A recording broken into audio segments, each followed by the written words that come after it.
there's no place like home for the holidays. And no matter how far away you roam, if you pine for the sunshine of a friendly gaze, for the holidays you can.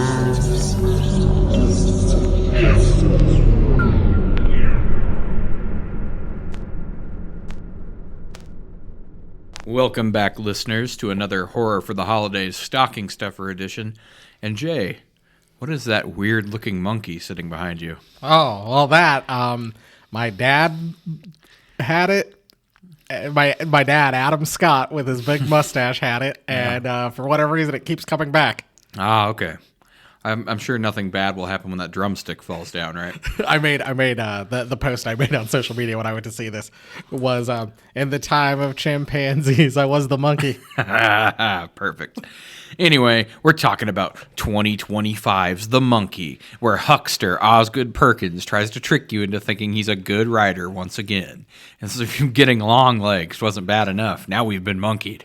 I right off the bat, I do think the monkey was better than Longlegs. I agree. But you know what, Jay? I'm tired of getting monkeyed with. It was... I'm just gonna spoilers. Yes, that's everything. First of all, you can't spoil the monkey, but we are going to tell you what happens in the monkey. I honestly think, just give Osgood Perkins a Final Destination movie, and but let someone else write all the script and stuff, because he made one hell of a fun Final Destination movie. Yes, it just was not but it was more in service of the Final Destination kills and had less plot, I thought, than an actual Final Destination film. That was what baffled me the most. They were hailing this, they were like really pushing his name in regards to this, and really pushing the fact that it was based on a Stephen King short story. Yep. And then you get into the movie, and there is basically no plot other than that there is a monkey that when he beats his drum, people die in like weird, like coincidental ways. Yep. And that was it. And I was just like, this is, it's Final Destination without all the stuff that goes around a Final Destination movie. It's honestly less cool Final Destination, where the kills are like less elaborate and the reasons for people dying are like less explained. Like the monkey killing the woman diving into the pool at the motel. I still don't understand why that was necessary. It's in the trailer. We're not spoiling that one, certainly. Everybody's seen that one where he's like, no, don't. No, I thought there would be more to it. I thought there were so many. You don't really see the brother in the trailer, so I thought the brother's going to be some famous actor. Mm-hmm. No, it's just him with like a mullet. Yes, a really bad rat tail mullet too. Oh my god! And then at the end with Death. Like, Death just rides by. On a pale horse. Yes, and he's like a grumpy-looking old man, which, I mean, okay. But weird. Very weird movie. And not weird in a good way where you're like, oh, that was cool, creepy. Weird in like this is what they chose to make out of this movie kind of way. It was almost like Death passing the torch. Like, Death kind of like, nodded at. Because they pulled up to a stoplight. Mm-hmm. And Death rode up on his pale horse and kind of like nodded at them to almost be like... I wasn't sure if that was like him saying, you guys are now the arbiters of life and death, or if he was just nodding at them because he was there to clean up all the people who had recently died, and he knows that since they possess the monkey, they won't die. Or a game recognized game kind of situation. Like that seems to be a thing, I guess, except unless you piss the monkey off and then you'll die. I thought the Adam Scott thing at the begining was great. I love seeing Adam Scott and stuff. Yes, he's hilarious. The opening scene was one of the best things in the movie. But also weird inconsistencies in how the monkey works. Because normally you have to spin the key and see what happens. That's the whole thing. But he just kills the brother of his own free will after he has the struggle to try to make him hit the drum. Yeah. What a weird movie. And just, yes, the whole, the random appearance of Elijah Wood, as I liked him as the fatherhood guru, even though he doesn't actually have any kids. Yep.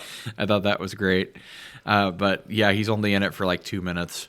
And the PD storyline, I was just like, this has been done a million times before. Oh, dad's afraid he's going to pass something stupid on to his son, Yep. so he pretends he doesn't like him or whatever. Like, I did kind of enjoy the father-son aspect of the movie. I thought that was kind of fun, but there was just so much where I'm just like, I think I said to you, I was like, don't think it hasn't gone noticed by me that the same people telling me how good Longlegs was last year and how, you don't understand. If you think Longlegs is bad, you don't understand it. Or my favorite, the person who said online, if you don't think Longlegs is good, you've never had a parent lie to you. Motherfucker, you don't know me. I was going to say, I think everyone has had a parent lie to them at some point. But and they're like, and that's the true horror of Longlegs, and that's why Longlegs is so scary. Like, but don't think I didn't notice that the same people telling me how great Longlegs was are the same people now telling me how good the monkey is. And it's just like, oh, because you got like a free screening and they sent you like a little toy and stuff like that. No, Jay, I'm getting to the point. One more bad movie, and I think Osgood Perkins is being declared a Shyamalan. Yep. In my book.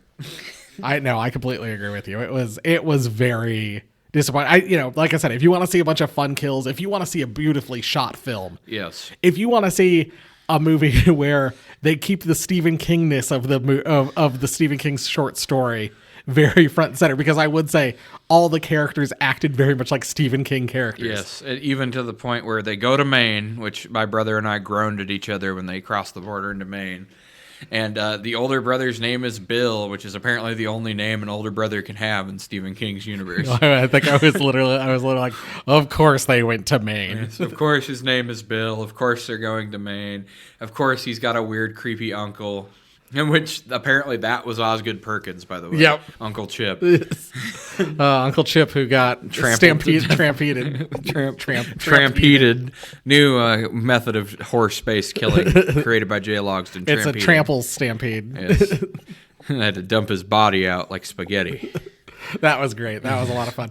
No, I thought all the kills were great. And what also suffered, I think, a little bit from goofy CGI. There were a couple like the Hornet CGI was, and especially the way that he dies from the Hornets. But it's just, I was disappointed in that ending for that kid because I thought he was one of the most interesting things in the movie. The babysitter getting her head cut off, and like the head spinning, but it was like still kind of CGI. I also appreciated the fact that they always called her Babysitter Annie whenever they referred to her.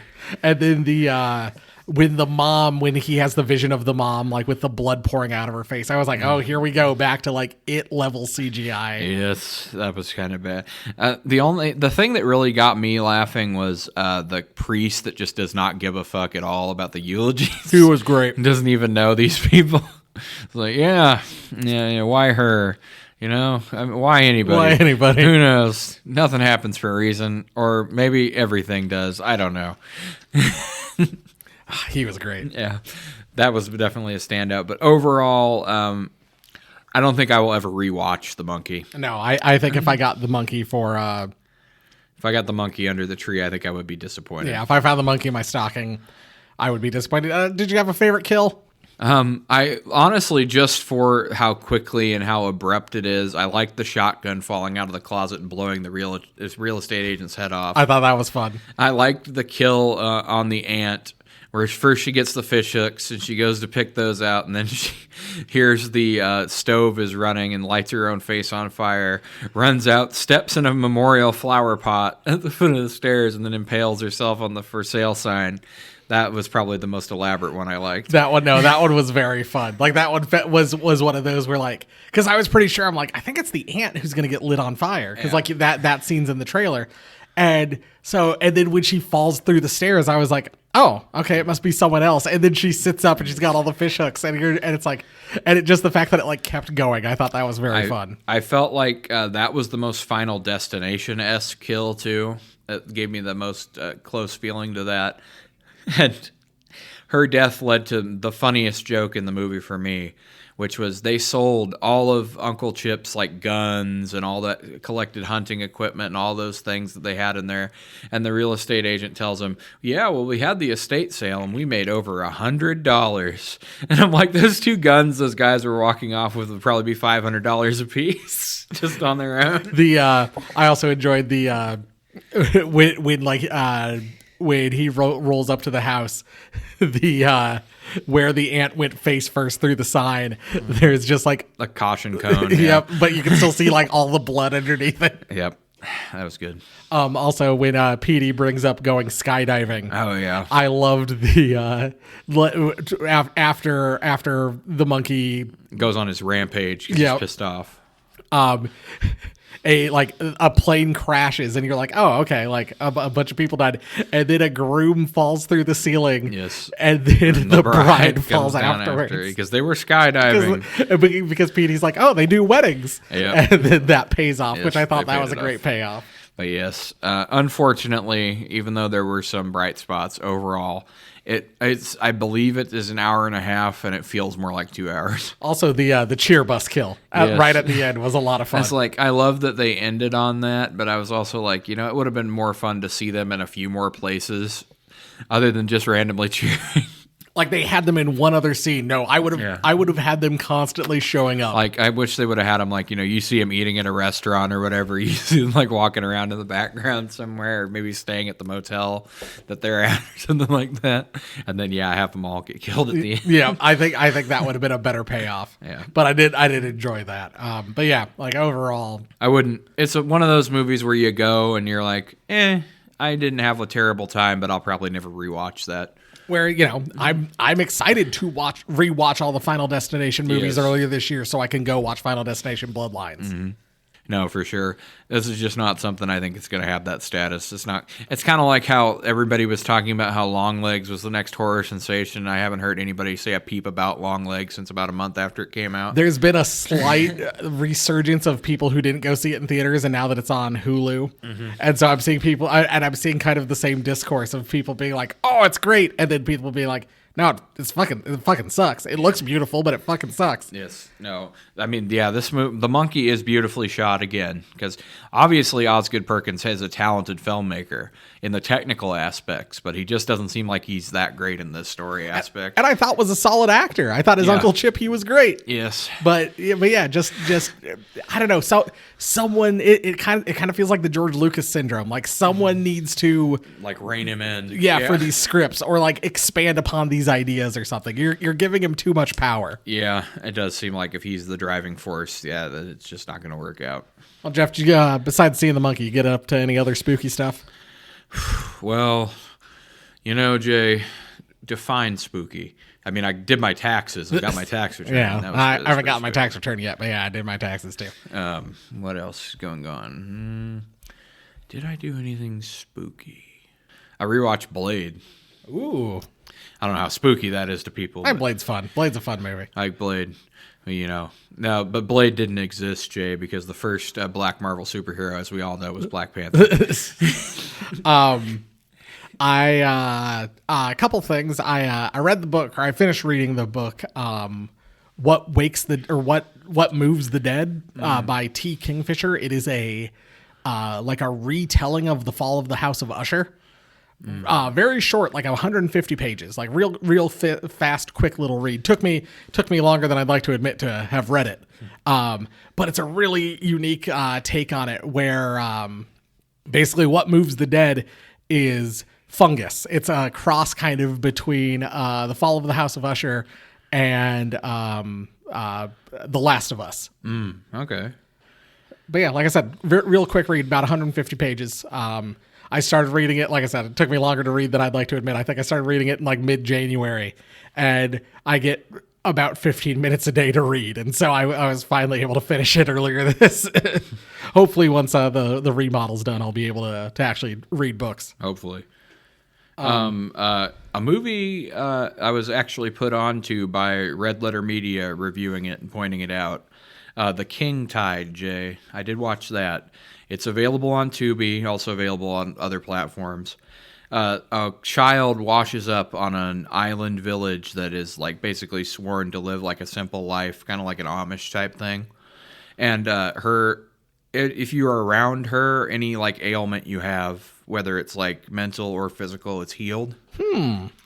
And so basically it's watching her grow up, coming to terms with them basically keeping her as a slave because of her power, and a larger like theological war breaking out between the side that thinks she was sent by God and the side that thinks that she's just like a mutant or whatever that they need to control. A little bit of a horror element. It's kind of like a slow burn type, like I would say probably more like a thriller, kind of like Silence of the Lambs level scary, but worth checking out. Like a religious thriller almost. Yeah. Very interesting. But yes, The King Tide on Tubi. Another Canadian movie, by the way. The other thing I got up to was a couple weeks ago, I went to the 1901 Horror Club. It's sponsored, I think, by like 1901 Books or something like that. A guy had posted on Reddit something about like, hey, we had our first horror club meeting. This was in like late January. And I was like, I don't know anything about this. Horror club, I wasn't invited. And so like I kind of got the deets for the next meetup and went, and it was at Confluence, kind of close to downtown, and just kind of chatted with some people who are into horror movies, talked about stuff, made some potential plans to maybe like go see some movies together and stuff like that, and just handed out a bunch of cards to people to try to get them to listen to the show. So any horror club members, I don't know, shout out in the YouTube. Say, hey, I met that Jay guy. Yeah, I met Jay. He's not nearly as fat as he says he is. I was actually pretty disappointed. Don't worry, listeners. If you ever meet me, you will not be disappointed. I'm a fat guy in spirit. It's true. More than anything. But yeah, that was a fun little meetup. Got to chat with some people, and I've been kind of chatting with them kind of off and on online. And like I said, we're trying to come up with some ideas for some fun stuff to do. And also just been kind of talking about general stuff. And so we were talking about like something we talked about on the last episode. Somebody sent like a thing, like a bunch of like ghost stories about Merle Hay Mall. Oh yeah, so cool. Kind of something we could do for a future stocking stuffer down the way. Going down the pike. Yep. That damn pike, Jay. It's coming around it. It's going down it. It's going over it. Nobody knows. I was gonna say, do you want me to just pull it up? You can. I also have something for you we could do, but we'll do that at the end. All right, give me 1 second here. So someone had said something about like Merle Hay Mall being haunted. And so somebody had like, and we were kind of chatting about it, and somebody shared this thing where they were basically like, did you know Merle Hay Mall's haunted? And so the mall was built on the site of a monastery/nunnery that was also for some time home to unwed/teenage expectant mothers. Stories are that the place is haunted by the ghosts of the young women who died in childbirth. Merle Hay Mall and a building in the mall known as the Merle Hay Tower, that's right by where the old theater used to be, if you know what I'm talking about, yep. Is built over the site of a monastery that was closed in the 1950s. Rumor has it that on occasion a nun would become pregnant, with the pregnancy resulting in a miscarriage. These babies were buried in unmarked graves on the monastery grounds where the mall stands today. My grandfather used to drive an ice cream truck and would deliver to the monastery and witness one of the nuns nursing an infant in the kitchen of the monastery. In the present day, Merle Hay Mall is said to be haunted by a figure wearing a very old-style habit who cries as she carries a dead child. People who have offices in the tower report an elevator that moves between floors with no one aboard late at night. When the elevator stops, footsteps can be heard, but when the sounds are investigated, no one is around. Cold spots are frequent, and a feeling of being watched when alone is also reported. Others report hearing someone walk into an office, and when they turn around, no one is there. And then someone else said something about Merle Hay Mall is a spooky place any time of the day. The fire was in 1978 in the Yonkers store. 12 people died. I managed the store next to the now Target store for a few years, and we could hear someone banging on the wall in the back on that side of the store. It was directly across the hallway from an old exit door for the Yonkers flower shop. So it was like someone banging trying to get out. Well, I don't know about that, Jay. I hated being in the office back there if no one else was in the store with me. The basement of Merle Mall was open for several years to customers. There was a McDonald's down there and a few shops down there besides Merle Hay Lanes. That McDonald's, I think, still has a ton of McDonald Land stuff. Like, I'm surprised someone hasn't tried to sell all that shit at auction. Besides, there was a rumor about it being haunted down there by the nuns. So the basement of Merle Hay Mall might also be nun haunted. Okay, so basically what I'm getting is stay out of the basement at Merle Hay Mall at all costs. And maybe stay out of Merle Hay Mall. And I was going to say, I don't want to go back to Flicks now, Jay. yeah, I mean, we're going to go anyway. But I mean, is that why the prices at Flicks are so ridiculously high, Jay? got to ward off the ghost As nuns. I say, do ghosts not want to spend money there because it's so expensive? I don't recall anything like overly weird happening when I worked at Spirit, because the Spirit I worked at was in Merle Hay Mall. But it always had kind of like, it was very eerie. It was always a very weird kind of sensation. You know, I always thought that was just because it was a dead mall, basically. I mean, it's still clinging on, but it's nowhere near like a full mall like it used to be. But maybe it is the ghosts. I don't know. Right. So anyway, that was my little thing I wanted to throw out there. All right, Jay. You ready for this? Yep. Consider yourself something of a Christmas horror guy, right? I do. Well, guess what, Jay? And I'm no Matt Dupay, but I mean, who is besides Matt Dupay? I had Chinese AI DeepSeek make you an impossible Christmas folklore quiz. This is 10 questions it thinks you will never be able to get. All right. All right, question 1, the Krampusnacht sacrifice. In Alpine folklore, what is the only offering that can pacify Krampus if he corners you in a blizzard? A silver bell soaked in goat's blood. B, a child's lost tooth. C, a jar of last year's Advent ashes. Or D, the scent of gingerbread baked with bone meal. I don't think that's real. I don't think any of that's real. I have never heard of that at all. A silver bell soaked in goat's blood. Krampus despises purity. The bell's chime will mask your fear, and the blood reminds him of older, more powerful gods. Is apparently the justification for this. Okay. All right, Jay. The 13th Yule Lad. You've talked about the Yule Lads before. Yeah. I think you know about these guys. Iceland's Yule Lads are infamous, but their hidden 13th brother has always used a unique weapon. What does Gramgrilga use to paralyze his victims? A candy cane dipped in poison, a carol sung backward in Old Norse, the frozen breath of a drowned priest, or a lantern fueled by stolen children's Christmas wishes? Once again, I don't know. I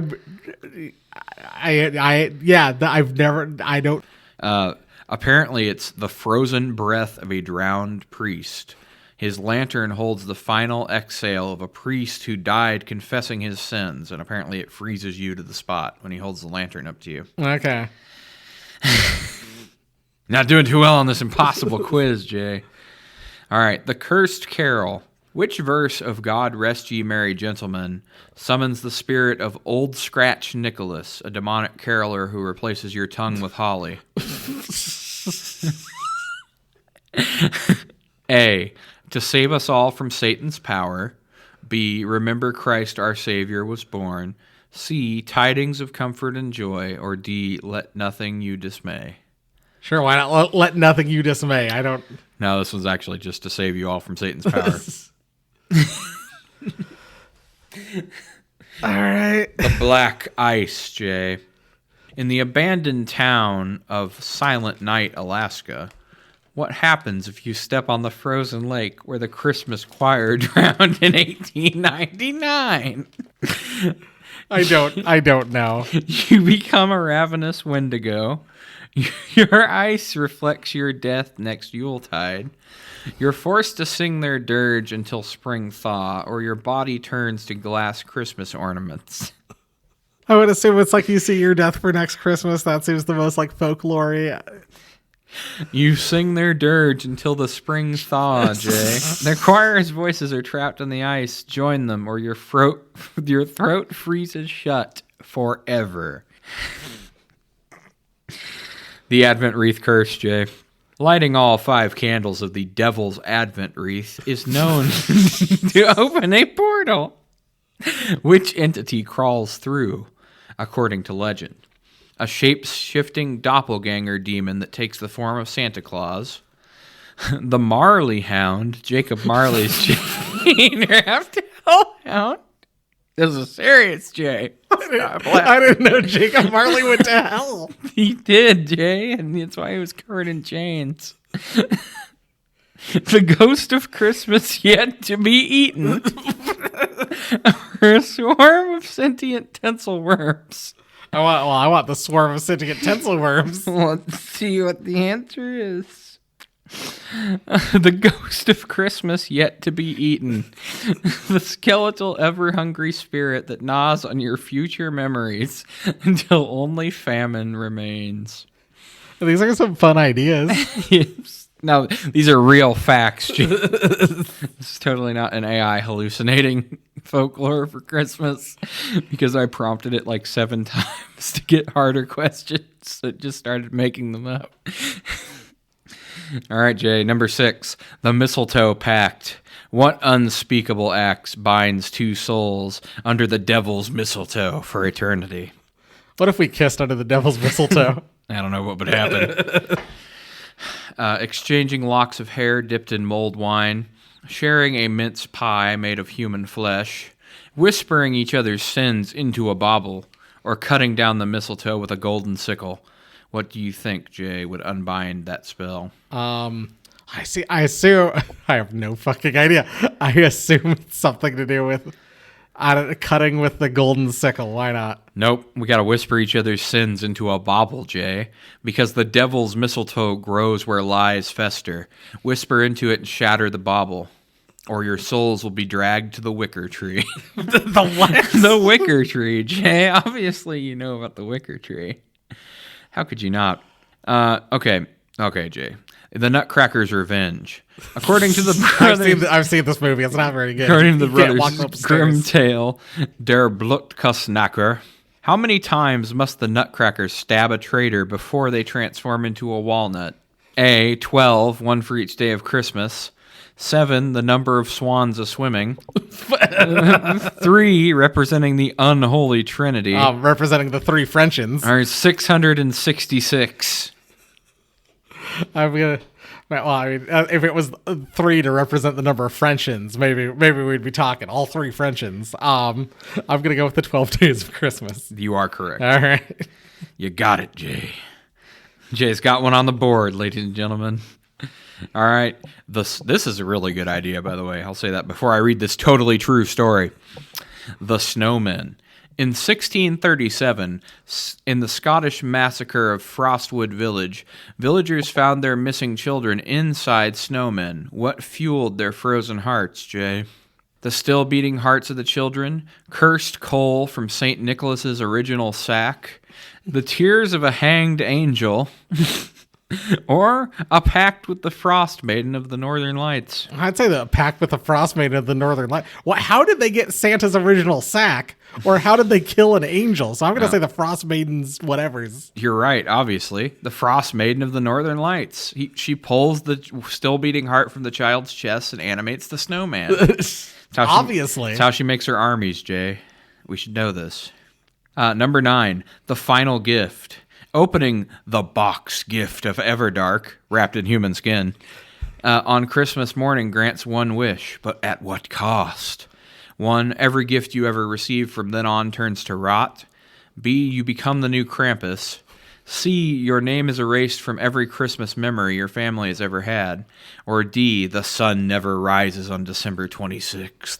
Oh, I do like that last one. I think that one's kind of fun. I would rather have it be the sun never rises on Christmas Day. I think that would be more interesting. So it's always Christmas Eve.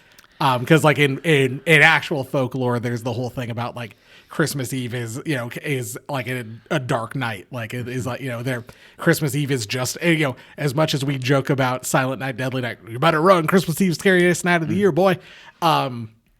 like there actually is a lot of folklore around like the evil that happens on Christmas Eve and stuff like that. So I think that would be a cooler thing to do if it were Christmas Eve. That all being said, I think the creepiest thing would be your parent, like everyone forgetting you like in their Christmas memories. That's what it picked. All right, Jay. Now this question number 10 I was particularly proud of. So here we go. What lurks inside the sleigh of skulls that only appears when all the Christmas lights in the world flicker out? A. The Anti-Claus, who ungifts time itself. Schmanta. B. Santa's mummified first wife, Mrs. Krampus. Or a Lady Krampus, if you will. Some kind of Mother Krampus. An original reindeer of Santa's 8 consumed by rabies and hatred. Or D. A sentient blizzard that devours cities. Oh, I do like that last one. That would be cool. We have experience with sentient storms. Yeah. Christmas Twister. And we have history with Mother Krampuses. What was the first one again? The Anti-Claus. Yeah, I'm going to go with the Anti-Claus. The Anti-Claus equation that I'm always after. Yes, that was what it picked. Where he rides, childhoods unravel. Your first toy, gone. Your happiest memory, never existed. Oh, fantastic. Right, I love that. That was the 10 impossible questions. And originally it made a pretty good quiz. And I'm like, yeah, but Jay's going to know all these. So I just kept prompting it until it just started making shit up. I love it. Fantastic. Real fast, I just on a whim, I went out to like Chat GPT or whatever, and I was like, who are the hosts of the Christmas Horror for the Holidays podcast? And apparently our names are John and Rebecca. Ah, okay. And we talk about Yuletide horror. So I was like, is there actually a podcast called Horror for the Holidays? There is not. No. There is not another podcast called Horror for the Holidays.